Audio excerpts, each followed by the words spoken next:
तो शुरुआत करते हैं आज की क्लास। और ये आज की जो क्लास है ये क्लास एनटीए यूजीसी नेट समाजकारी से संबंधित है। और मैं आप लोगों से वैयक्तिक समाजकारी से संबंधित जो भी मूलभूत संकल्पनाएं थी, बेसिक कॉन्सेप्ट था, बुनियादी जो अवधारणाएं थी, वो चर्चा पर चर्चा हो चुकी है आप लोगों से। बहुत ही सरल टॉपिक है ये, कोई ज़्यादा टफ चीज़ें नहीं है इसमें। फिर बात करते हैं वैयक्तिक समाजकारी के अभ्यास के। अच्छा देखिए, ये बेसिकली जो है ना, मैं बता रहा हूँ उपागम। अभी मैंने कहा कि आपको एक और पीडीएफ में प्रोवाइड करूँगा, अभी क्लास उसकी चलेगी। एक और उपागम है, लेकिन वो सोशल केसवर का उपागम है, लेकिन वो प्रैक्टिस पर आधारित नहीं है, वो थ्योरिकल पर आधारित है, थ्योरी वाला है। ठीक है, तो ये अभ्यास पर आधारित है। अभ्यास का मतलब होता है प्रैक्टिस कर रहे हैं। जब इस समय आप प्रैक्टिस कर रहे हो उस समय कौन कौन से उपागम आप लगा सकते हैं, तो एक निदानात्मक और प्रकारात्मक उपागम लगा सकते हैं। समस्या समाधान, आप समस्या समाधान का उपागम आपको अच्छे तरीके से पता होगा, पर्लमेंट वाला है ये, ठीक है ना। फिर नियत कार्य केंद्रित, ये कोई विद्वान का नाम नहीं आता है, ठीक है। और अमूल, एक प्रकार का अमूल परिवर्तन परक उपागम है ये, ठीक है। अमूल परिवर्तन परक उपागम है, ठीक है। तो परिवर्तन परक उपागम की बात करें तो यहाँ पर भी किसी विद्वान का नाम नहीं आता है, परंतु यहाँ पे दो रूप जरूर आते हैं, क्योंकि ये व्यवहार को रिप्रेजेंट करता है, इसलिए दो रूप आते हैं। एक रूप बनता है आपका क्रियावादी, यानी क्रिया के आधार पर होगा एक, और एक आपका बनता है उत्तरवादी, ठीक है। तो दो चीज़ें इस पे यहाँ पे ध्यान रखना। क्रियावादी व्यवहार क्या होता है, बेसिकली पर्यावरण के प्रतिफल को नियंत्रित करता है। जबकि अगर हम बात करते हैं उत्तरवादी व्यवहार को, तो यहाँ पे प्रत्युत्तरों की उत्तेजनात्मक शक्ति को नियंत्रित करता है। यानी यहाँ पे उत्तेजनात्मक शक्ति वगैरह को, यानी जो निगेटिव कार्य होता है उसको नियंत्रित करता है। तो ये अमूल परिवर्तन परक उपागम का एक पार्ट बनता है, लेकिन कोई नाम नहीं है। इस चीज़ को मैं बार बार बोल रहा हूँ तो आप ध्यान रखेंगे, ठीक है ना। हाँ, ये आप कह सकते हैं विचारधाराएं थोड़ी थोड़ी सी अलग अलग हैं सबकी, तो विचारधाराएं वो अलग बन जाता है पार्ट, लेकिन ना कि स्टेटमेंट के रूप में भी नहीं यहाँ पे देखने को मिलेगा। हाँ, इसके जो समर्थक थे अगर हम बात करें तो जैसे केट मिलर का नाम आता है, फायर स्टोन का नाम आता है, ठीक है। ये समर्थक के रूप में आए थे, ठीक है। तो इस चीज़ को आप लोग जो है ध्यान रखेंगे थोड़ा सा बस। और इससे संबंधित कुछ नहीं, लेकिन मैंने आप लोगों को एक पीडीएफ दिया था, उस पीडीएफ में आप लोगों को ये चीज़ें मिल जाएंगी। बात करेंगे आज वैयक्तिक समाजकार्य की प्रक्रिया और प्रविधियां पर। अच्छा, प्रक्रिया आपको अच्छे तरीके से मालूम है कि निदान मनोसामाजिक अध्ययन क्या है, फिर उसके बाद आपको पता है निदान क्या है, फिर आपको मालूम है उपचार क्या है, उपचार के बाद मूल्यांकन क्या है, यह आपको पता है। तो यूनिक करके कभी कभी थोड़ा थोड़ा सा पूछ लेता है कि निदान किसे कहते हैं, उपचार किसे कहते हैं, मूल्यांकन किसे कहते हैं, मनोसामाजिक अध्ययन तो ये कभी कभी पूछ लेता है इंडिविजुअल बनाकर। तो इसके परिभाषा को आप ध्यान रखिए, इसके डीप में जाने की ज़रूरत आप लोगों को नहीं है बस, ठीक है ना। तो ये प्रक्रिया है। प्रविधियों पर हम लोग थोड़ा सा चर्चा करेंगे अभी, ठीक है। तो व्यक्तिगत समाजकार्य के हस्तक्षेप की अवस्थाएं की बात करें अगर हम लोग, हाँ बताइए। सर 6099 कोई ज्वाइन होना चाहते हैं, मैसेज आया था। अच्छा जी, ठीक है, ठीक है। तो अगर हम बात करें यहाँ पर, तो जैसे प्रविधियाँ हैं, तो प्रविधियाँ में जैसे यहाँ पर व्यक्तिगत समाजकार्य के हस्तक्षेप की कुछ अवस्थाएं होती हैं। उनकी अवस्थाओं के आधार पर भी कभी कभी प्रश्न जो है बना दिया जाता है कि कौन कौन सी इसकी अवस्थाएं जो हैं इसमें शामिल की गई हैं। तो आपको बता देता हूँ अवस्थाएं। जैसे मैं आपको बताऊँ, एक परिवार है, ठीक है। परिवार, महिला, बच्चे, बुजुर्ग।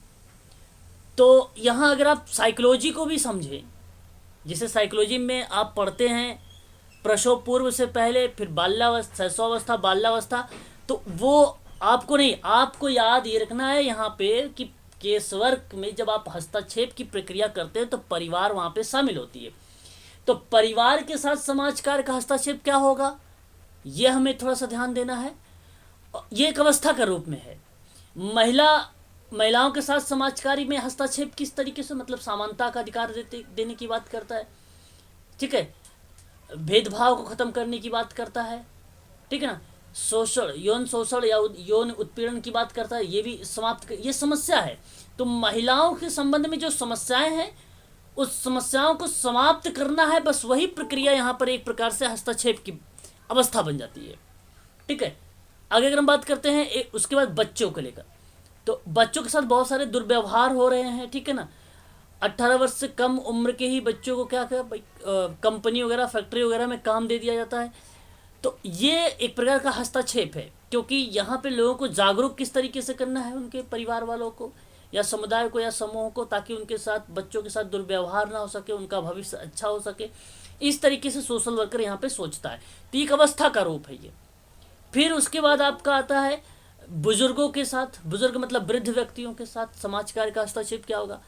ठीक है, तो यहाँ पे आज के समय में अगर देखा जाए, आधुनिक समय में जो यहाँ पे अगर हम बात करते हैं बुजुर्गों के पे जो एक प्रकार से बोझ लगने लगे हैं, है ना, आज के समय में, तो उनकी एक प्रकार की समस्या है बुजुर्ग व्यक्तियों के लिए। ठीक है, वृद्ध व्यक्तियों के लिए तो अनेक समस्याएं से वो व्यक्ति जो है ग्रसित, बीमारियां भी जकड़ लेती हैं उनको। तो वो किस तरीके से सोशल वर्कर उनको काउंसलिंग करेगा, परामर्श देगा और उसे समाज के मुख्य धारा से जोड़ेगा। तो बुजुर्ग के साथ समाज कार्य का हस्तक्षेप की जो प्रक्रिया होगी वो इसमें शामिल हो जाएगी। ठीक है, अब समाज कार्य के हस्तक्षेप की विधियों के साथ साथ में एक इम्पॉर्टेंट पॉइंट है साक्षात्कार। ये आपको पेपर 1 में भी मिल जाएगा, पेपर 2 में भी मिल जाएगा। साक्षात्कार का एक आध प्रश्न तो है, हर साल मिल जाता है। व्यक्तिगत समाज कार्य का अध्ययन में आपको ध्यान रखना है कि उसके साथ सोशल केस वर्क जो है, केस या स्टडी करनी है आपको, या स्टडी के आधार पे फिर आपको मैनेजमेंट करना होगा। अभिलेखन मतलब रिकॉर्ड होता है। अब अभिलेखन एक परिभाषा आपको याद रखनी है, फिर अभिलेखन के साथ साथ उसके सिद्धांत को ध्यान रखने हैं, बस इतनी चीज़ें आपको पढ़नी है। तो हम शुरुआत करते हैं सबसे पहले साक्षात्कार, उसके बाद हम देखेंगे उपागम। ठीक है ना, चलिए आगे बढ़ते हैं, शुरुआत करते हैं। तो आप लोग जरा मुझे बताएं कि इंटरव्यू होता क्या है, साक्षात्कार क्या होता है, किसी को मालूम है साक्षात्कार क्या होता है? बताएं। अगर क्लाइंट से इंफॉर्मेशन लेते हैं और उसको देते भी हैं। अच्छा, क्लाइंट से एक जी पूरी तरह नियोजित प्रक्रिया होती है सर, जिसके अंदर पहले से ही कुछ चीजें क्रमबद्ध तरीके से होते हैं। भाई उससे मुख्य उद्देश्य उसका यही होता है कि जिससे हम क्लाइंट की समस्या का मुख्य कारण और जिससे वो समायोजन नहीं कर पा रहा है उसकी जड़ का पता कर पाए, प्रत्यक्ष रूप से उसके आमने सामने बैठ। जी, यहाँ सबसे अच्छी बात है कि जो प्रत्यक्ष रूप से आमने सामने बैठना, ये एक बहुत बढ़िया पॉइंट है। आप लोगों को ध्यान रखना है कि आपको मैं बता दूं, ये जो इंटरव्यू है, साक्षात्कार, ये बेसिकली एक प्रकार से अगर हम बात करें तो फ्रेंच शब्द से इसकी उत्पत्ति हुई है साक्षात्कार का। और साक्षात्कार सिंपल सी बात है, फेस टू फेस यानी आमने सामने की मुलाकात को ही साक्षात्कार कहा जाता है। बस एक सिंपल लाइन में याद रखें, जब किसी विशेष उद्देश्य के लिए व्यक्ति के गुणों का मूल्यांकन किया जाता है तो वो एक पार्ट बन जाता है, और ये मूल्यांकन करेंगे कहाँ? आमने सामने बैठकर। ठीक है, तो वह एक प्रकार के साक्षात्कार का रूप बन जाता है। तो यहाँ पे अगर हम बात करें तो देखिए लिखा हुआ है, साक्षात्कार एक निश्चित उद्देश्य की पूर्ति के लिए आयोजित विचारों का आदान प्रदान है। साक्षात्कार चयन का प्रमुख साधन है, ये सत्य है। देखिए ये आपको एक प्रश्न के रूप में, यही पॉइंट, यही लाइन निकल के अगर हम बात करें तो प्रश्न के रूप में आ सकता है। ठीक है, तो साक्षात्कार चयन का एक प्रमुख साधन है। साक्षात्कार की तकनीकी में साक्षात्कार लेने वाला तथा आवेदक आमने सामने बैठकर मौखिक विचार विमर्श करते हैं तो वो साक्षात्कार का एक पार्ट बन जाता है। ठीक है, इस चीज को आप ध्यान रखेंगे। अच्छा, यहाँ पे अगर हम बात करें साक्षात्कार के संबंध में, अल्पोर्ट एक विद्वान है, इन्होंने लिखा है कि यदि हम यह जानना चाहते हैं कि लोग किस प्रकार अनुभव करते हैं, वे क्या याद रखते हैं और उनके संवेग एवं मनोवृत्तियाँ किस प्रकार की हैं और उस प्रकार के कार्य करने के कारक क्या हैं, जिस प्रकार वे कार्य करते हैं तो उनसे पूछे ही क्यों ना लिया जाए। तो यह एक प्रकार से इन्होंने परिभाषा के रूप में बताया है साक्षात्कार का, ये पार्ट इन्होंने बताया है।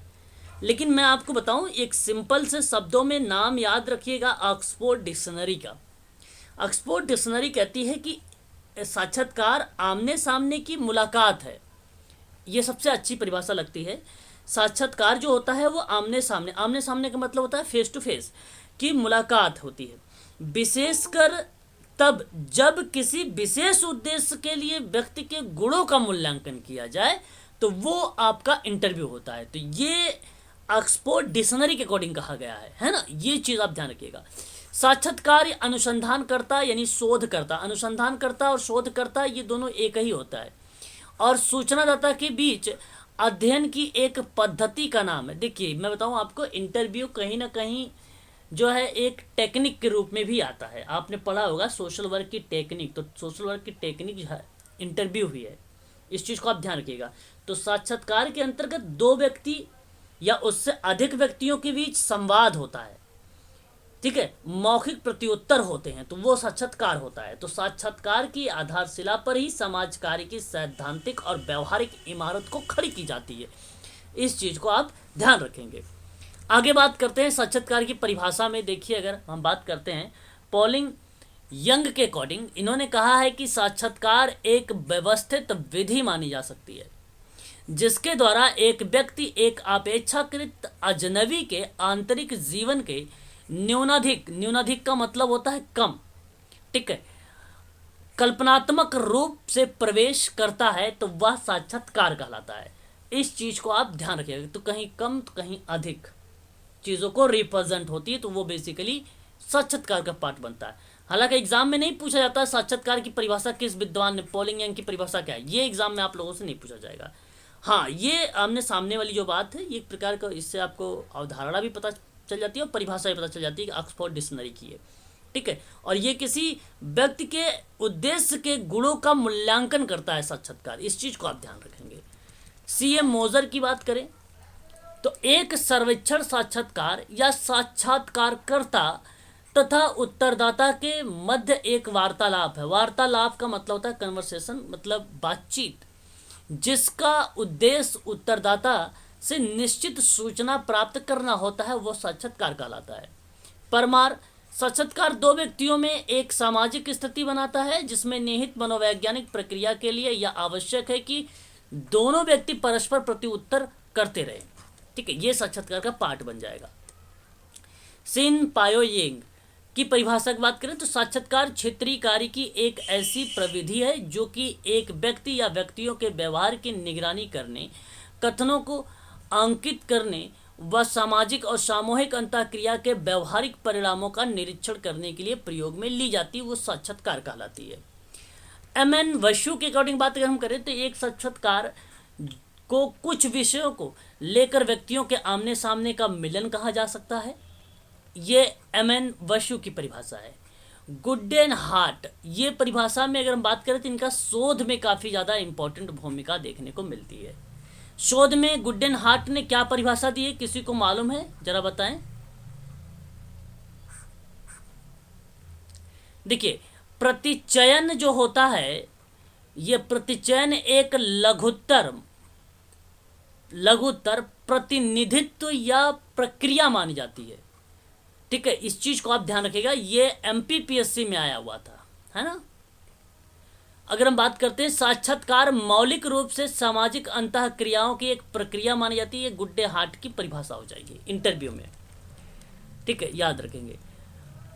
मानेंद्र नाथ वसु के अकॉर्डिंग अगर हम बात करें तो साक्षात्कार की परिभाषा कुछ मुद्दों पर व्यक्तियों के आमने सामने की मुलाकात वार्तालाप के रूप में की जा सकती है, ये साक्षात्कार हो जाएगा, है ना। तो यस डंडा पाड़ी के अकॉर्डिंग अगर हम बात करें तो ये भी परिभाषा है, लेकिन इतनी इंपॉर्टेंट नहीं है। इस परिभाषा से आप जान सकते हैं कि साक्षात्कार कहते किसको है।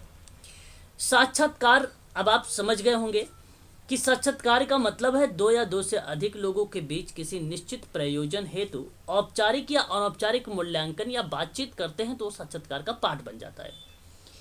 ध्यान रखेंगे साक्षात्कार जब भी होता है वो व्यक्ति के परस्पर संपर्क के एक क्रमबद्ध प्रणाली में होता है, इस चीज को ध्यान रखेंगे, और जिसके माध्यम से दूसरे व्यक्ति के अपरिचित तथ्यों का ज्ञान प्राप्त होता है ना, वो साक्षात्कार का पार्ट बन जाता है।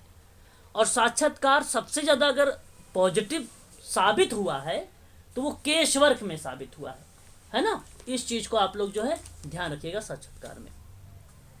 यहाँ पे अगर हम बात करें एक विद्वान का नाम आता है, अगर हम बात करें उनका नाम है हेडर एवं लिडमैन। साक्षात्कार में इन्होंने कहा है कि साक्षात्कार के अंतर्गत दो व्यक्तियों या अधिक व्यक्तियों के बीच संवाद या मौखिक प्रत्युत्तर होते हैं, वो साक्षात्कार कहलाते हैं। इस चीज को ध्यान रखेंगे।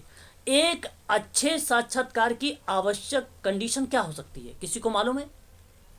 एक इम्पोर्टेंस नीड होती है, एक कंडीशन होती है। अगर आपको एक अच्छा इंटरव्यू लेना है तो उसके लिए क्या होना चाहिए? सर पहले तो वो व्यवस्थित होना चाहिए, व्यवस्थित होना चाहिए। सर कम्युनिकेशन अच्छा होना चाहिए।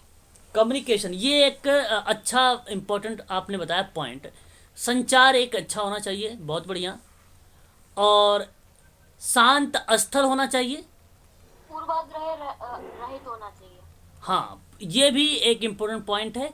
पूर्वाग्रह, देखिए ये एक प्रश्न के रूप में आ सकता है, पूर्वाग्रह रहित होना चाहिए, है ना। Very good. और कोई बताएं? बैरियर फ्री इन्वायरमेंट, यानी आप सही बताया आपने, बैरियर फ्री मतलब होता है बाधा रहित वातावरण रहना चाहिए, बाधा रहित वातावरण होना चाहिए। वातावरण भी बोल सकते हैं। हाँ, आप कह सकते हो अनुकूलन की प्रक्रिया भी कह सकते हो, कि वातावरण जो है अनुकूलन जैसी प्रतिक्रिया संचालित हो, ये भी हो सकता है। आरामदेह स्थान, वही बाधा रहित वातावरण। चिंता मुक्त पर्यावरण, यानी वही बाधा रहित वातावरण। कार्यकर्ता की एकाग्रता होनी चाहिए, ये एक अच्छा साक्षात्कार की दशाएं हैं। कार्यकर्ता की एकाग्रता होनी चाहिए, अगर कार्यकर्ता की एकाग्रता ही नहीं होगी तो फिर अच्छा नहीं होगा, ठीक है। इस चीज को ध्यान रखेंगे, यानी एकाग्रता कहीं ना कहीं इंपॉर्टेंट पॉइंट है इसमें। कम से कम अवरोध हो जी। और कोई पॉइंट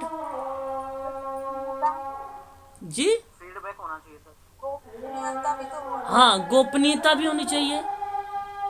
फीडबैक, किसी ने बोला प्रतिपुष्टि भी होना चाहिए, हाँ ये भी होनी चाहिए। देखिए ये एक, आप देखिए ये पॉइंट है, ये पॉइंट आपको बताऊं ये प्रश्न के रूप में आते हैं, ये पॉइंट जो हैं क्वेश्चन के रूप में आते हैं, इस चीज को आप ध्यान रखेंगे। तो इसी के परिप्रेक्ष्य में अगर हम बात करें तो कुछ विशेषताएं देखने को मिलती है। मेरी आवाज आप लोगों के पास क्लियर जा रही है? ओके। सर ये पूर्वाग्रह एक बार समझा देंगे क्या? देखिए पूर्वाग्रह रहित, यहाँ पे अगर हम बात करें पॉइंट नंबर 3 पे लिखा हुआ है।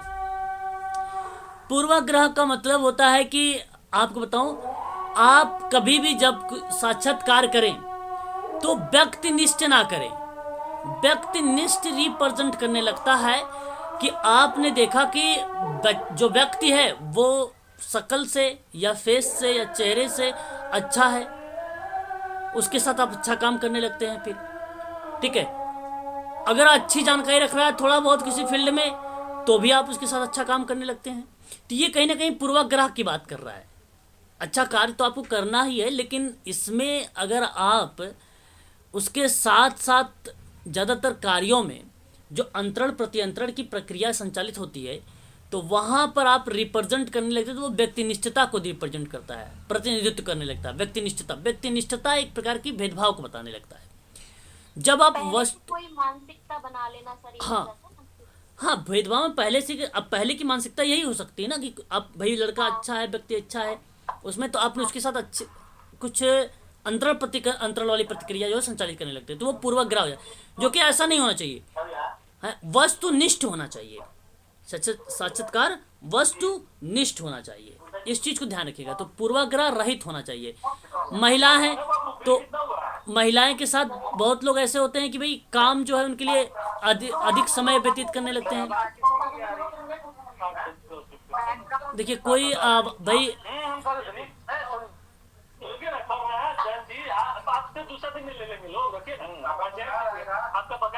एक बार स्ट्रिक्टली बोल दिया तो ये चीजें आप सभी लोग समझ में आ गई होगी कि व्यक्तिनिष्ठता क्या है और वस्तुनिष्ठता क्या है, ठीक है।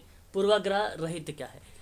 अच्छा, बात करते हैं साक्षात्कार में अनुसंधानकर्ता और सूचनादाता के बीच आमने सामने के संबंध प्रत्यक्ष रूप से स्थापित होते हैं। देखिए किसी बच्चे ने बताया था अभी प्रत्यक्ष होना चाहिए, ये तो सरल, ये स्टेटमेंट सत्य है।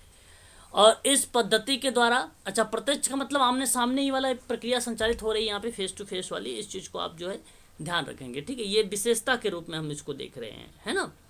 बात करते हैं इस पद्धति के द्वारा शोध मतलब अनुसंधान के लिए अनुसंधानकर्ता यानी शोधकर्ता और सूचनादाता के बीच व्यक्तिगत संपर्क का होना अनिवार्य है।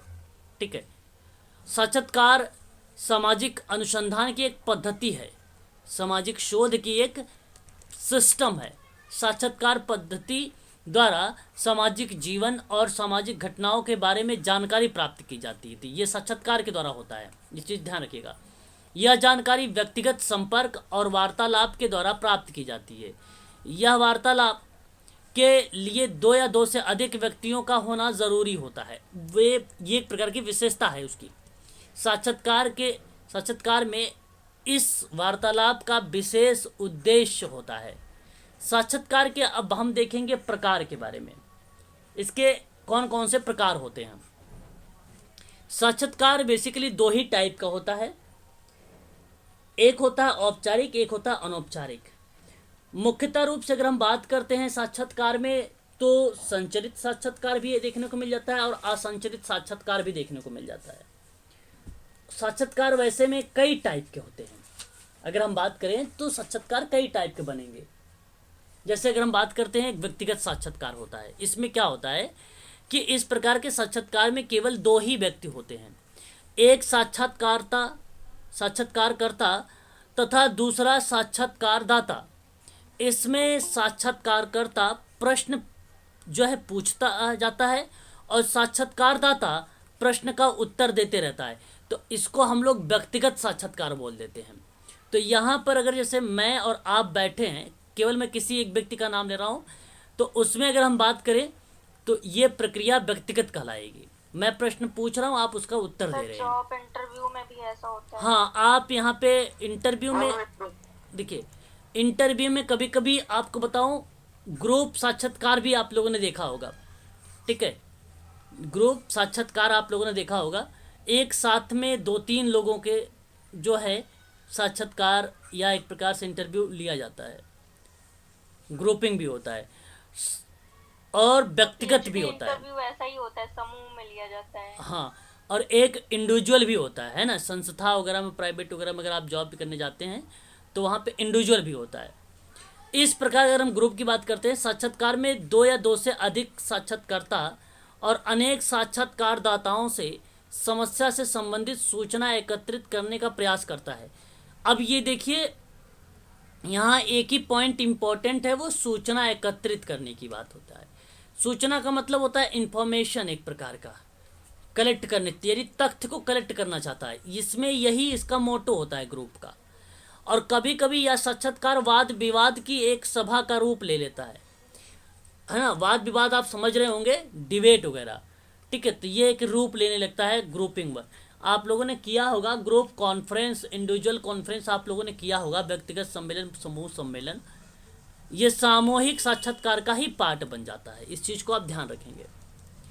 एक होता है औपचारिक साक्षात्कार। यह साक्षात्कार में अनुसंधानकर्ता सूचनादाता से मात्र औपचारिक संबंध स्थापित करके सिर्फ वे ही प्रश्न पूछता है जो अनुसूची में उल्लेखित रहते हैं। ठीक है, तो यहाँ पे देखिए रूल बनाया गया है, नियम बनाए गए हैं। 10 प्रश्न हैं, उन्हीं 10 प्रश्नों से पूछेगा वो। अनुसूची से बाहर वह किसी भी प्रश्न को नहीं पूछता है। लेकिन इंटरव्यू में अगर हम इंडिविजुअल इंटरव्यू की बात करते हैं, व्यक्तिगत वाले में, तो वो प्रश्न आ जाता है बाहर से भी। यहाँ तक कि ग्रुप में जब आप डिबेट करने लगते हैं, वाद विवाद वाला प्रक्रिया, तो वो भी कहीं ना कहीं बाहर से प्रश्न आ जाता है। लेकिन औपचारिक में नहीं होगा, वो प्रश्न बनाए रहे होंगे। ठीक है, इस चीज़ को ध्यान रखिएगा। अनुसंधानकर्ता अनुसूची से नियंत्रित रहता है। देखिए, औपचारिकता में आप ध्यान रखिएगा एक बात, आप सभी लोग, जैसे औपचारिकता में नियम होता है, नियम से अध्ययन की बात हो। अब जहाँ कहीं भी औपचारिकता मिले, इस नियम एक शब्द को ध्यान रखिए, इसी शब्द से आपको पता चल जाएगा कि ये औपचारिक है।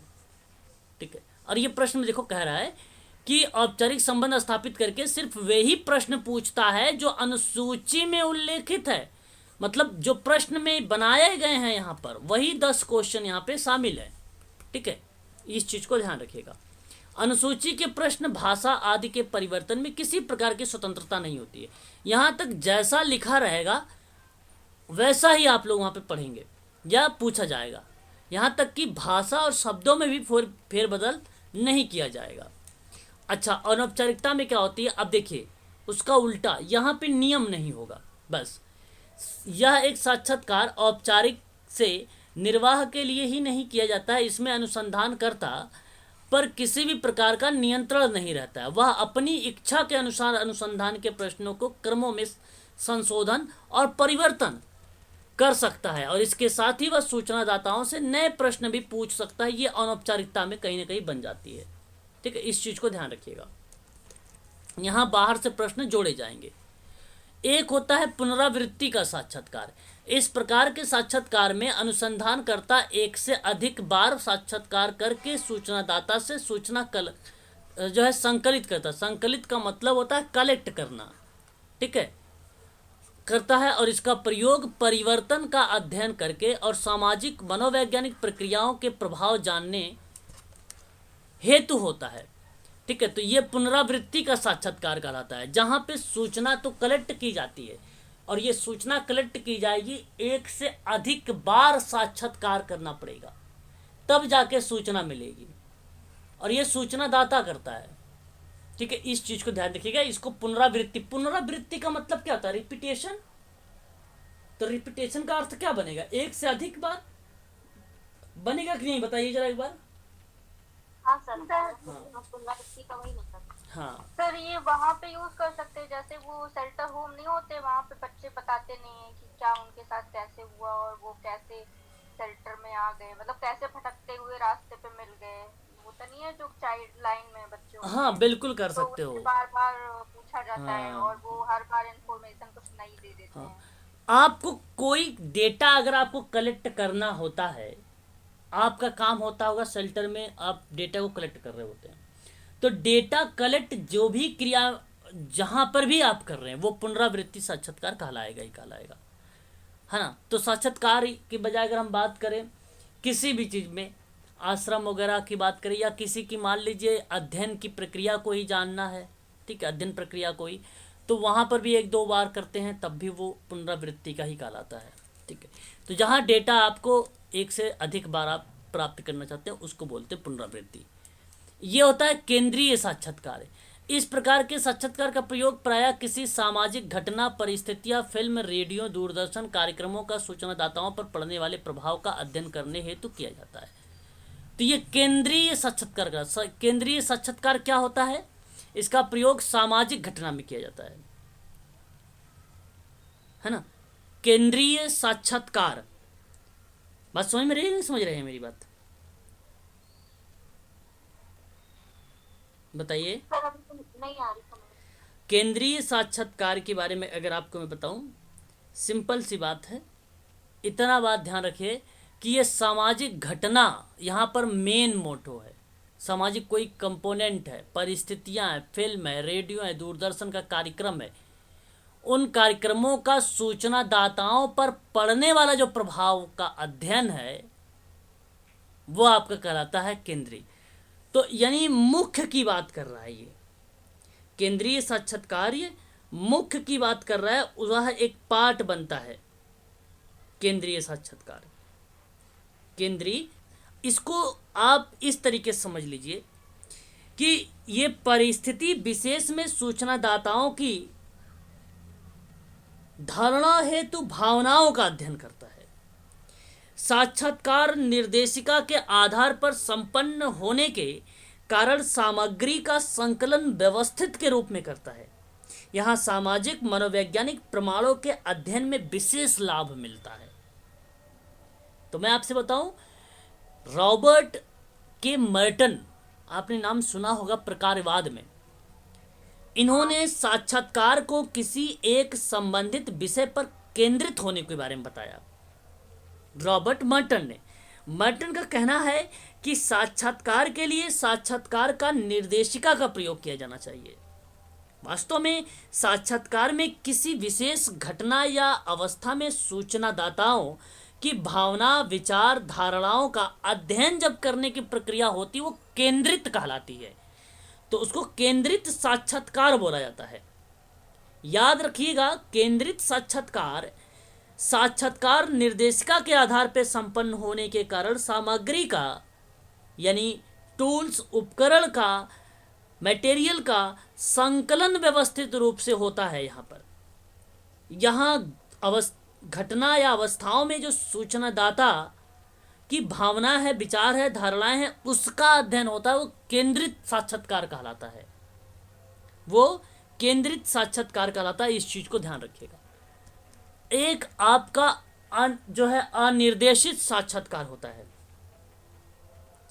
देखिए, आपको मैं बता दूं, साक्षात्कार अगर हम बात करें अध्ययन पद्धति के आधार पर, किसके?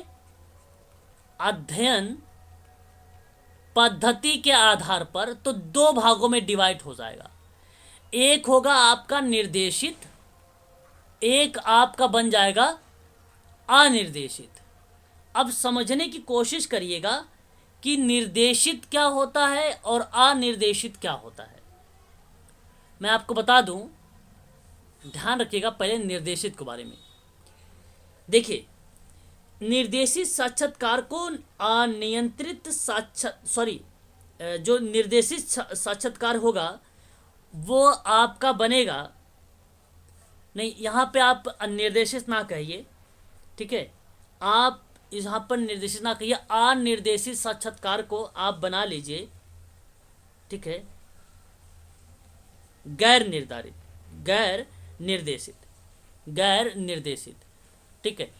देखिए, यहाँ पे अगर हम बात करते हैं, अनिर्देशित नहीं बनेगा, गैर निर्देशित कर लीजिए। मैं आपको बता दूं, हाँ, ये अनिर्देशित और गैर निर्देशित को ही ध्यान रखिए, ध्यान सुनिए। ये अध्ययन के आधार पे अगर हम बात करते हैं, जब ना अध्ययन के आधार पे, तो केंद्रित वाला आप कह सकते हो। अभी आपने जो पढ़ा है केंद्रित साक्षात्कार वाला, अभी आपने पढ़ा ना कि भाई यहाँ पर हमने अभी क्या बताया, बताइए जरा। केंद्रित में हमने यही बोला ना कि भाई साक्षात्कार में किसी विशेष घटना अवस्थाओं के सूचनादाताओं की भावनाओं, विचारों, धारणाओं का अध्ययन किया जाता है। तो मैंने अध्ययन के पद्धति के आधार पे मैंने दो भागों में बांटा, एक केंद्रित को और एक गैर निर्देशित को या अनिर्देशित को।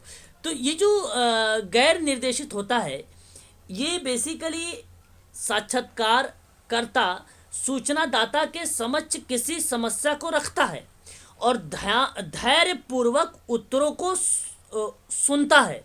सूचनादाता उत्तर देने में पूर्ण स्वतंत्र होता है और साक्षात्कार सूचनादाता को बीच बीच में टोकता नहीं है, और ये टोकता कौन नहीं है? सूचनादाता वाला, ठीक है? और सूचनादाता किसी पूर्व निश्चित अनुसूची के आधार पर नहीं होगा, प्रश्न कहीं से भी पूछ लेगा, लेकिन ध्यान पूर्वक सुनेगा। तो यहाँ पर अगर हम बात करते हैं तो सूचनादाता पूर्ण स्वतंत्र होता है। ऐसी स्थिति में वह भावनाओं में बहकर विश्वास नहीं है बात भी कह देता है। अनुसंधानकर्ता या साक्षात्कारकर्ता को परिस्थिति या अवलोकन करने के लिए पर्याप्त समय मिल जाता है। सूचनादाता द्वारा महत्वपूर्ण पहलुओं पर स्वयं विचार प्रकट भी करने लगता है। कठिन और उलझी हुई समस्याओं का अध्ययन संभव भी होता है। अगले अध्ययनों के लिए पर्याप्त जानकारी और अनुभव प्राप्त होते रहते हैं। गैर निर्देशित या अनिर्देशित साक्षात्कार में देखिए जरा यहाँ पे क्या लिखा हुआ है कि अनियंत्रित और संचालित साक्षात्कार का समान होता है ये, और साक्षात्कारकर्ता किसी पूर्व निर्मित अनुसूची के अनुसार प्रश्न ना करके अपनी इच्छा से प्रश्न पूछता है। जैसा कि अभी मैंने आप लोग को बताया है, साक्षात्कारदाता के समक्ष किसी समस्या को रख देता है और साक्षात्कारदाता जो विवरण, कहानी, वृत्तांत प्रस्तुत करता है उसी के तथ्य संकलित होते रहते हैं। और यहाँ पे तथ्यों को सूचनादाता जो है बहुत ध्यान पूर्वक सुनता है, बीच में कभी टोकता नहीं है, ठीक है? इस चीज को ध्यान रखिएगा। तो जरा मुझे बताइए कि अध्ययन के पद्धति पर आधारित था ये दो साक्षात्कार, एक था गैर निर्देशित और दूसरा था केंद्रित साक्षात्कार। क्या दोनों समझ में आपको आया? बताइए। हाँ, इस चीज को आप ध्यान रखेंगे। बात करते हैं अब हम लोग अनुसंधान साक्षात्कार के बारे में। इस प्रकार के साक्षात्कार का जो उद्देश्य है वह नवीन ज्ञान की खोज से संबंधित है या नवीन ज्ञान सामाजिक समस्याओं और सामाजिक घटनाओं से संबंधित होता है। इस चीज को ध्यान रखिएगा। कहने का मतलब है शोध से। तो नवीन ज्ञान की खोज कहाँ से होगी?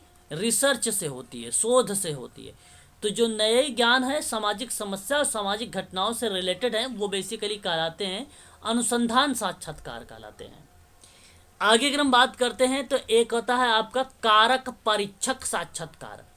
देखिए कितने प्रकार के बन रहे हैं। समाज में जो है विविध प्रकार की घटनाएं घटित होती रहती हैं, यह आपको अच्छे से मालूम है। और इन घटनाओं के घटित होने के कुछ विशेष कारक और तत्व शामिल हैं, और इस प्रकार के साक्षात्कार में इन्हीं कारकों की खोज की जाती है। तो उसको बोला जाता है कारक परीक्षक साक्षात्कार, है ना। इस चीज को आप जो है ध्यान में रखिएगा, ठीक है। आगे अगर हम बात करते हैं, एक प्रत्यक्ष साक्षात्कार होता है। और प्रत्यक्ष आपको अच्छे से मालूम भी होगा, आप जानते भी होंगे। साक्षात्कार प्रत्यक्ष ही होता है। इसे अनुसंधानकर्ता को काल्पनिक रूप से सूचनादाता के आंतरिक जीवन में प्रवेश के रूप में देखा गया है, उसको प्रत्यक्ष साक्षात्कार कहते हैं। जो अप्रत्यक्ष रूप से, काल्पनिक रूप से सूचनादाता के आंतरिक जीवन में प्रवेश करने की बात कर रहा है, तो वो प्रत्यक्ष। और प्रत्यक्ष आप जानते ही हैं, जो है एक प्रकार से आमने सामने बैठ की प्रक्रिया होने लगती है। वहीं अगर हम बात करते हैं अप्रत्यक्ष के बारे में, और अप्रत्यक्ष साक्षात्कार क्या होता है कि आमने सामने ना बैठकर अप्रत्यक्ष रूप से टेलीफोन या फिर किसी और माध्यम से साक्षात्कारदाताओं से अध्ययन विषय से संबंधित तथ्यों के बारे में वार्तालाप करके सूचना प्राप्त करता है, तो उसे अप्रत्यक्ष कहते हैं। ये आपको अच्छे से मालूम होगा। वीडियो कॉलिंग पे इंटरव्यू होते हैं, उससे किस श्रेणी में रखेंगे? हाँ, ये वीडियो कॉलिंग पे जो होता है आपका, ये अप्रत्यक्ष वाली प्रक्रिया आपकी शामिल हो जाएगी। अप्रत्यक्ष वाली ही शामिल होगी। आमने सामने यहाँ पे थोड़ी बैठा, आमने सामने कुछ अलग होता है, वहाँ पे फिजिकली मोमेंट देखने को मिलता है। आप प्रत्यक्ष को शामिल ना कर लीजिएगा। वीडियो कॉलिंग अगर हो रही है तो इसका मतलब कोई प्रत्यक्ष हो माध्यम जाएगा। आ जाए तो फिर वो प्रत्यक्ष नहीं हो, वो इनडायरेक्ट ही हो जाएगा। तो हाँ। जैसे वीडियो कॉलिंग है तो फिर एक मीडिया आ गई ना बीच में, फोन या फिर वो लैपटॉप वगैरह कुछ, हाँ तो अप्रत्यक्ष हो जाएगा। हाँ, ये आपका बन जाएगा। अब देखिए साक्षात्कार को अगर हम डिवाइड करें तो ये बेसिकली कुछ विद्वानों का कहना है कि ये 4 भागों में डिवाइड है। अब 4 भाग कौन कौन से हैं मैं आपको थोड़ा सा यहाँ पे चर्चा कर देता हूँ, आप इसको ध्यान से सुन लीजिए। देखिए पहली पॉइंट समझने की कोशिश करिएगा। एक बनता है आपका कार्यों के आधार पर। अब ये कॉपी पर लिखने वाला नोट समझो है, कार्यों के आधार पर।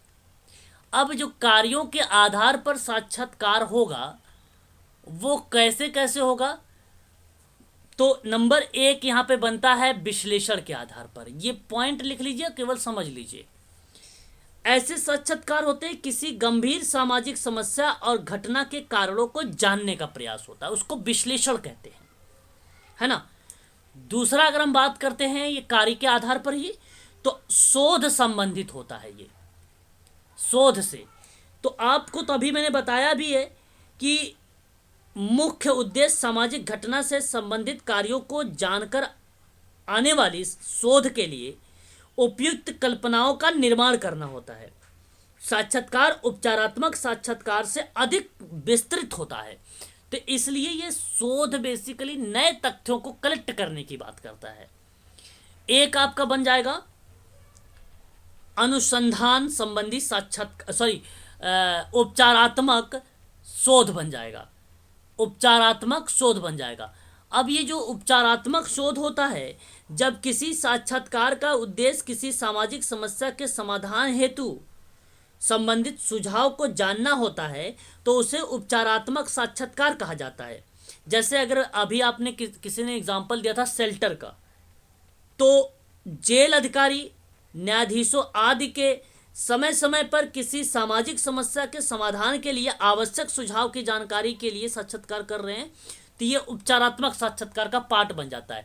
हालांकि ग्रुप का भी पार्ट। अब जैसे आप जो भी इंटरव्यू करेंगे तो वहाँ पे मैनेजमेंट की प्रक्रिया भी संचालित करेंगे, तो इसलिए मैंने कहा कि शेल्टर में आपने जो तथ्यों का कलेक्ट कर रहे हैं, तो कहीं ना कहीं उपचारात्मक साक्षात्कार की भी एक पार्ट, एक तरह से भूमिका बन जाती है यहाँ पर।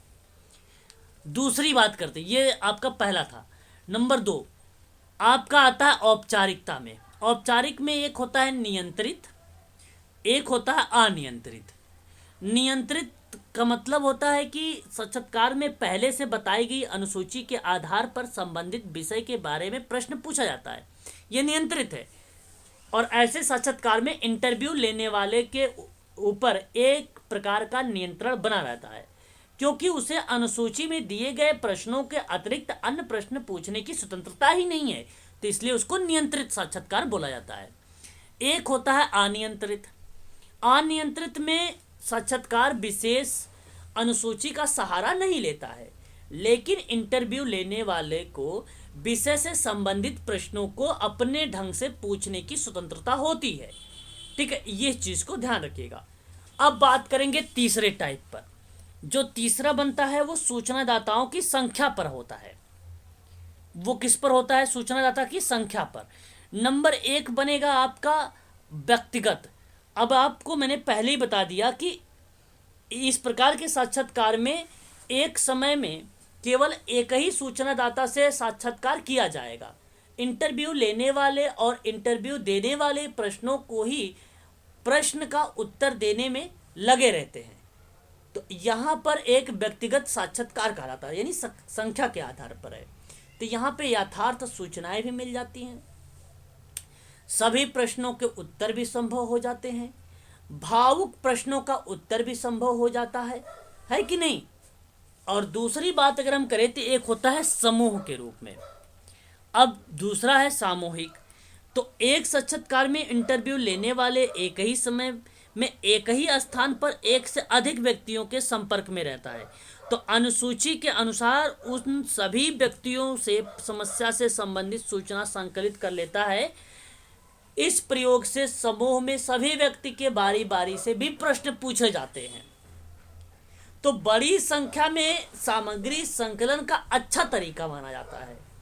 व्यक्तिगत में पक्षपात होने की संभावना कम रहती है, समय और धन कम लगता है। समूह साक्षात्कार में कम कुशलता से भी काम चल जाता है ग्रुप में। ठीक है, तो ये था आपका तीसरा। चौथे बात करेंगे तो अध्ययन के आधार पे है, जिसको अभी अभी मैंने पढ़ाया है गैर निर्देशित, जिसको आप अनिर्देशित कह रहे थे, और एक आपको था आपका केंद्रित साक्षात्कार था। ये ध्यान रखिएगा, साक्षात्कार जो है अध्ययन के आधार पे 2 टाइप के होते हैं। ठीक है, इतनी बात समझ में आ गई आप लोगों का? उद्देश्य इसका क्या हो सकता है बताइए जरा एक बार।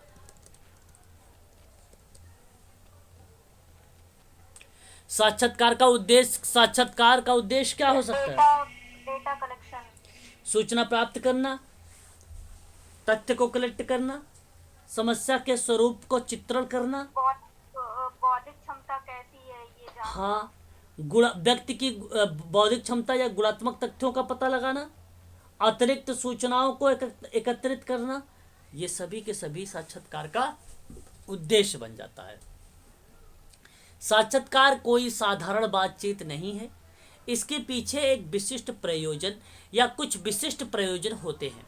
मूल रूप से इसका प्रमुख उद्देश्य किसी विषय पर किसी व्यक्ति के विचारों की जानकारी प्राप्त करना है।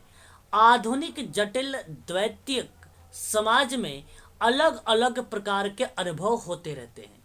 बहुत कम लोगों के विचार परस्पर मिलते हैं। प्रत्येक व्यक्ति का सोचने का, विचारने का अपना एक अलग अलग तरीका होता है और सबके दृष्टिकोण एक मूल्य अलग अलग होते हैं। नगरीय जीवन के विकास के साथ साथ यह जटिलता औपचारिकता के परिवेश में और अधिक व्यापक एवं विस्तृत हो सकती है या हो गई है। ठीक है, तो ये एक प्रकार का साक्षात्कार का उद्देश्य का पार्ट बन रहा है। यहाँ पे मैं सीधा सीधा बात करता हूँ। यहाँ पे आप देखें, जैसे प्रत्यक्ष सूचनाओं की प्राप्ति, तो आमने सामने के संपर्क द्वारा सूचना प्राप्ति, जिससे मानव व्यक्तित्व और सामाजिक घटना का वास्तविक चित्र उभर कर सामने आने लगता है। कहीं कहीं समस्या के स्वरूप का चित्रण भी बताता है, क्योंकि व्यक्तिगत कार्यकर्ता के द्वारा सेवार्थी की सहायता के लिए यह आवश्यक है कि वह उसकी समस्याओं को समुचित निरूपित करे। तो वहाँ पर हम प्रयोग करने लगते हैं, जैसे आपको कैटेगरी चार्ट हो गया, है ना, वो चीज़ें आप यहाँ पे बनाना शुरू कर देते हैं। ठीक है, जेनोग्राम हो गया, बहुत सारी चीज़ें आती है, इसी के अंतर्गत हमें देखने को मिल जाती है। उपकल्पना का मतलब होता है हाइपोथेसिस, है ना, हाइपोथेसिस रिसर्च में आप पढ़ेंगे। तो विभिन्न व्यक्तियों के विचारों, भावनाओं और मनोवृत्तियों की जानकारी प्राप्त होने से प्राप्त ज्ञान अनुभव के आधार पर नवीन उपकल्पना का निर्माण किया जाता है। हाव भाव का अवलोकन होता है, शारीरिक मूवमेंट। तो साक्षात्कार की प्रक्रिया एक प्रमुख उद्देश्य व्यक्ति के संबंधित विभिन्न तथ्यों का उत्तर देते समय उसके चेहरे पर आए हुए हाव भाव का प्रत्यक्ष अवलोकन का अवसर प्राप्त हो जाता है ना। आंतरिक और व्यक्तिगत सूचनाओं का संकलन भी किया जाता है। तो साक्षात्कार के माध्यम से अनेक गुणात्मक तथ्यों जैसे विचार, भावनाएं, अवस्थाएं, मनोवृत्ति, वैयक्तिक उद्वेगों के विषय में जानकारी प्राप्त करना संभव होता है, क्योंकि यह व्यक्ति के अंतःकरण में, उसके मस्तिष्क में स्थिर होता है और उसे बाहरी तौर पर नहीं देखा जा सकता है। पारस्परिक वार्तालाप के दौरान ही व्यक्ति उन्हें प्रकट करता है। अवलोकन का अवसर भी मिल जाता है, यहाँ पर आप देख सकते हैं। और भिन्न भिन्न व्यक्तियों के दृष्टिकोण को जानना भी हो जाता है। तो ये था व्यक्तिक समाज कार्य के कुछ उद्देश्य। इस चीज को आप लोग जो है ध्यान रखिएगा, है ना। हाँ, किसी को कुछ पूछना है तो पूछ सकते हैं, वरना ये टॉपिक समाप्त हो गया है। अब हम बढ़ेंगे नेक्स्ट पॉइंट पर, है ना। अब यहाँ पर देखिए, हमें अब जानकारी लेनी है किससे संबंधित। तो हम बात करें आप लोगों से, यहाँ साक्षात्कार आपका ये डन हो गया, जो इम्पोर्टेंट था मैंने बता दिया। अब हम बात कर लेते हैं थोड़े से उपागम के बारे में। यहाँ देखिए, एक मिनट,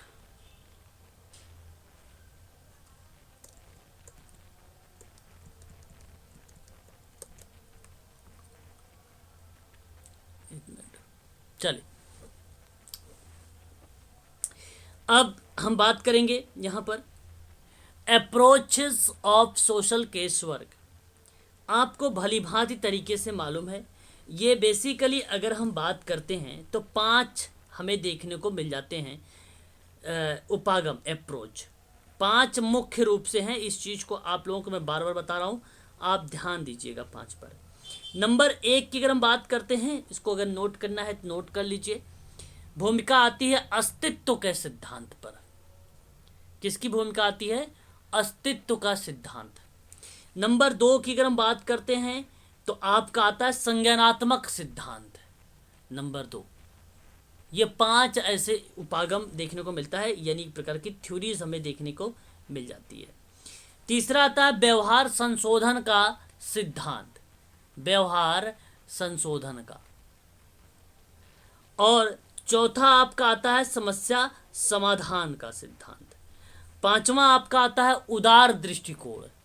तो ये 5 आप लोगों को देखने को मिलेगा, ठीक है। अस्तित्व, संज्ञानात्मक, व्यवहार संशोधन और साथ ही साथ आपका आ जाएगा समस्या समाधान और उदारवादी सिद्धांत।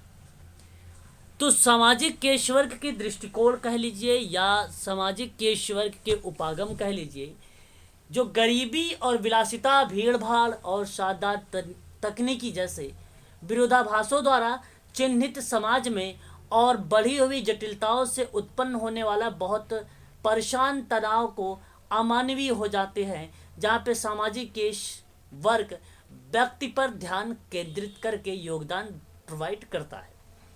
तो यहाँ अगर हम बात करें सिद्धांतों में, तो एक भूमिका हमें देखने को मिलती है अस्तित्व के सिद्धांत में। अब प्रश्न मेरा ये है कि अस्तित्व का सिद्धांत होता क्या है, किसे कहते हैं, बताएं।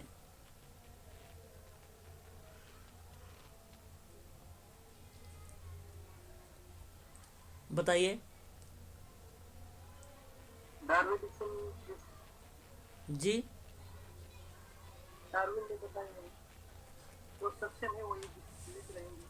ओके, चलिए देखिए, यहाँ पे पहले एक चीज समझिए, मेरी बातों को आप बहुत ध्यानपूर्वक समझिए। अस्तित्व का सिद्धांत बहुत पुराना सिद्धांत है, बहुत ही प्राचीन सिद्धांत है ये, इस चीज़ को आप ध्यान रखेंगे। और यह सिद्धांत बताता है कि मनुष्य अपना अस्तित्व और अर्थ चुनता है। यूरोपीय एक दार्शनिक थे जिनका नाम था सेरोन किरकेगार्ड। सेरोन किरकेगार्ड ने कौन सा सिद्धांत दिया है? तो अस्तित्व का सिद्धांत दिया है। कौन सा सिद्धांत दिया है? अस्तित्व का सिद्धांत दिया है। इस चीज को आप ध्यान रखिएगा। इस सिद्धांत में मानव स्वभाव, अगर अस्तित्वगत दृष्टिकोण देखा जाए तो मानव स्वभाव को खुला, लचीला और अनुभव की एक विशाल श्रृंखला में सक्षम बनाता है। व्यक्ति बनने की निरंतर प्रक्रिया में मैं अपने आप को बनाता हूँ जैसे मैं महजूद हूँ। कोई आवश्यक ठोस स्वयं नहीं है।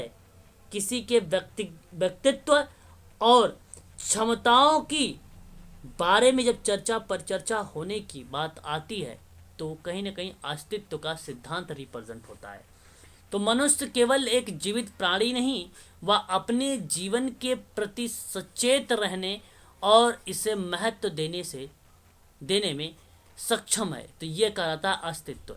बाहरी ताकतें बुरा और खतरनाक हो सकती हैं, फिर भी यह मानना उचित नहीं है कि मनुष्य हमेशा इन शत्रुतापूर्ण ताकतों का शिकार होंगे।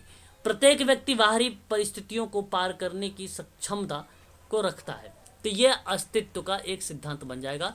पुरुष और महिला इस दृष्टि में अपने पात्रों के निर्माता, फिर भी वे आंशिक रूप से अपने परिवेश के जीव के रूप में हैं। तो ये कहीं ना कहीं उस सिद्धांत को बताता है। अस्तित्ववाद का सिद्धांत में अगर एक आध पैराग्राफ और देखा जाए तो कहता है कि संपूर्ण जगत में मानव को सबसे अधिक प्रदान करता है। इसकी दृष्टि में मानव एकमात्र साध्य है, प्रकृति के विशेष उपादान वस्तु है। इसीलिए बताया जाता है कि ये अस्तित्व का सिद्धांत है। सेरोन किरकेगार्ड के द्वारा बताया गया है। इस चीज को ध्यान रखेंगे आप लोग, ठीक है। चलिए आगे बढ़ते हैं और दूसरे सिद्धांत। देखो मैं यहाँ पे थोड़ा समझा देता हूँ आप लोग। अच्छा, ये 1940 और 50 के दशक में आया था। इस चीज को भी आप ध्यान रखेंगे, है ना।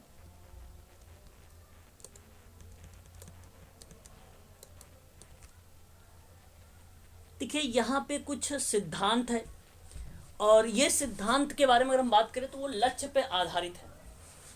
तो अस्तित्वगत केस वर्ग के लक्ष्य के प्रकार में विघटन प्रक्रिया का पालन करना, एक व्यक्ति जिसमें अपने और दूसरों के बारे में गलत धारणाएं बनाई है, उन्हें समस्या के संबंध में अपने बारे में एक मोहभंग प्रक्रिया से गुजरना होता है। यहाँ तक कि अगर यह निष्पक्ष रूप से साबित होता है कि सेवार्थी की समस्या ज्यादातर उसके कार्यों के कारण होती है, तो ग्राहक को इससे इनकार करने और दूसरों या पर्यावरण के दोष देने की संभावना बनी रहती है। विघटन या समझाने के लिए संदर्भित करता है कि कैसे किसी कार्य और कमीशन और चूक दोनों में भविष्यवाणी का योगदान दिया जा सकता है। वहीं अगर हम बात करते हैं पॉइंट नंबर नेक्स्ट की, संज्ञानात्मक विकास का सिद्धांत में, संज्ञानात्मक सिद्धांत क्या होता है?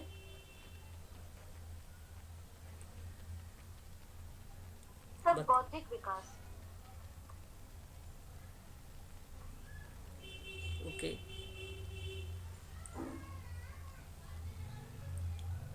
उसमें उसके एक्सपीरियंस के बेस पे उसने क्या सीखा है, ओके। विचार, ये सब चलिए देखिए, मैं आपको बता दूं, जीन पियाजे का नाम आप सभी लोगों ने सुना है। संज्ञानात्मक, ठीक है। तो यहाँ ये जो थ्योरी है, कॉग्निटिव थ्योरी, ये थ्योरी कहीं न कहीं जीन पियाजे के संज्ञानात्मक विकास के सिद्धांत को रिलेट करता है।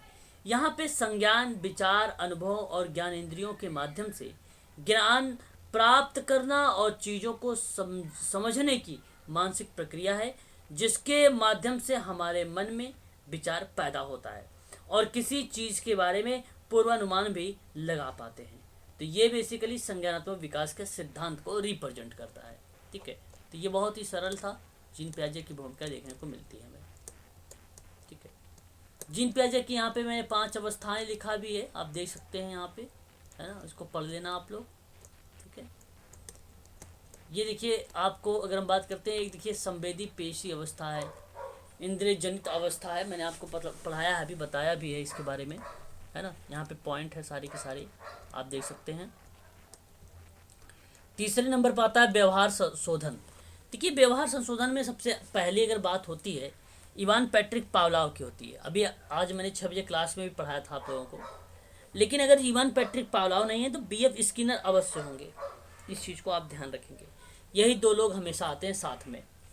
ठीक है, तो ये आपको अच्छे से मालूम होगा, व्यवहार लर्निंग थ्योरीज है ये, है ना।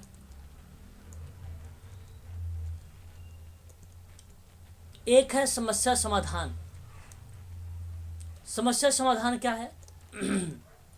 समस्या की पहचान करना, इसकी व्याख्या करना, समस्या की कल्पना और इसका विश्लेषण करना, परिणामों का पूर्वानुमान और उपसमूह निर्धारित करना, सर्वश्रेष्ठ हल का चयन करना और उसे लागू करना, परिणाम नतीजों का मूल्यांकन करना, निष्कर्ष निकालना, ये समस्या समाधान विधि के जो प्रक्रिया हैं उनमें शामिल किया गया है चरण में। ठीक है, ये आप देख सकते हैं। समस्या समाधान की प्रारूप की बात अगर हम करते हैं, हाँ, समस्या समाधान का पार्लियामेंट का ही है। तो इसमें इन्होंने 4 अंग बताए हैं। व्यक्ति है, मैं पढ़ा चुका हूँ, समस्या है और स्थान है, आप प्रक्रिया आप देख सकते हैं, इसके बारे में हो चुका है। तो कल आप लोगों की आज की क्लास इतना ही रहेगी। कल आप लोगों को मैं एक टॉपिक इसमें भी दिखा देता हूँ क्या छूटा हुआ है, उन्हीं पर मैं चर्चा करूँगा कल की क्लास में। देखिए कल हम लोग चर्चा जब करेंगे तो वैयक्तिक अध्ययन अभिलेख और उसके सिद्धांत पर, फिर हम कल पढ़ेंगे सामाजिक समूह कार्य पर। तो इनमें कल 2 पॉइंट पढ़ेंगे हम लोग इनमें से। ठीक है, तो आपका केस वर्क समाप्त हो गया है। ठीक है सर, आप ये एनवायरनमेंट फिट नहीं पढ़ाओगे क्या? इन्वायरमेंट फिट है, मैं इसके बारे में आप लोगों को जब क्वेश्चन आप सबसे करवा रहा था तो वहाँ पर बताया था, और उतना ही चीज़ें ध्यान रखिए। इन्वायरमेंट फिट क्या है, सिंपल शब्दों में मैंने आप लोगों को समझाया है। बताइए मैंने आप लोगों को इसके भागों में डिवाइड किया था कि व्यक्ति पीओ फिट होता है, व्यक्ति और ऑर्गेनाइजेशन फिट होता है, व्यक्ति और रोजगार फिट होता है, पीजे फिट होता है, व्यक्ति और समूह होता है। तो जो व्यक्ति और संगठन होगा तो वहाँ पे व्यक्ति और संगठन शामिल हो जाएगा। जहाँ व्यक्ति और रोजगार, वहाँ व्यक्ति और रोजगार शामिल रहेगा। जहाँ व्यक्ति और समूह है तो वहाँ व्यक्ति और समूह शामिल रहेगा। जहाँ व्यक्ति और व्यक्ति शामिल रहेगा, एक व्यक्ति दूसरे व्यक्ति से देखकर सीखता है, तो वो इन्वायरमेंट। तो ये एक प्रकार से फिट है। यहाँ पर इन्वायरमेंट फिट की बात अगर हम करते हैं तो उस चीज़ को रिप्रेजेंट करता है ये। ठीक है, यहाँ पर आप ध्यान रखेंगे इसको। ये मैं पढ़ा चुका हूँ, अगर आप कहेंगे तो मैं कल क्लास ले लूँगा, कोई दिक्कत नहीं होगी, है ना। लेकिन समय व्यतीत करने से कोई फ़ायदा नहीं है। बस पर्सन इन इन्वायरमेंट फिट जो है वो 4 याद रखें, किसके किसके बीच में होता है, उसके बस मीनिंग, उसके अर्थ को समझकर ऑप्शन को आप चयन कर लीजिए। ठीक है, और कल हम बात करेंगे व्यक्तिगत अध्ययन अभिलेख पर और सामाजिक समूह कार्य पर। ठीक है।